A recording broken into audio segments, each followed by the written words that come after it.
రేవతికి fever వచ్చింది. నిన్నటి వీడియోలో చెప్పాను కదండీ! ఫీవర్ ఇంకా తగ్గలేదనమాట. ఫీవర్ వచ్చి కూడా 3 డేస్ అవుతుంది. హాస్పిటల్‌కైతే తీసుకెళ్ళామండి. అక్కడ టెస్ట్ అయితే రాశారు.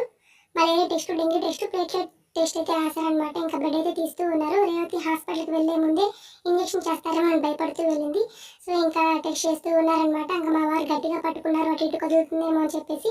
రేవతిని నవ్వించడానికి ట్రై చేస్తూ ఉన్నారు. కానీ రేవతి అయితే నవ్వట్లేదండి. నాకు ఇంజెక్షన్ చేస్తూ నవ్విస్తావా అంటూ ఉంది.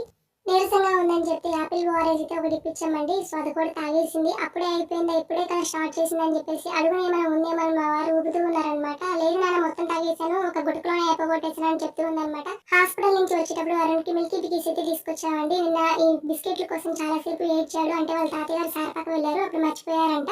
సో, దానికోసం ఏడుస్తూ ఉంటే ఈరోజు గుర్తుంచుకొని మరీ తీసుకొచ్చాను. సో, దారిలో మళ్ళీ మొక్కజొన్న కడలు అయితే కనిపించాయండి. సో, తియ్యగా ఉంటాయని చెప్తే ఇంకా 4 అయితే తీసుకొచ్చామండి. 50 రూపాయలకి 4 ఇచ్చారు. వచ్చిన వెంటనే కాల్ చేసుకొని శుభ్రంగా తినేసాం.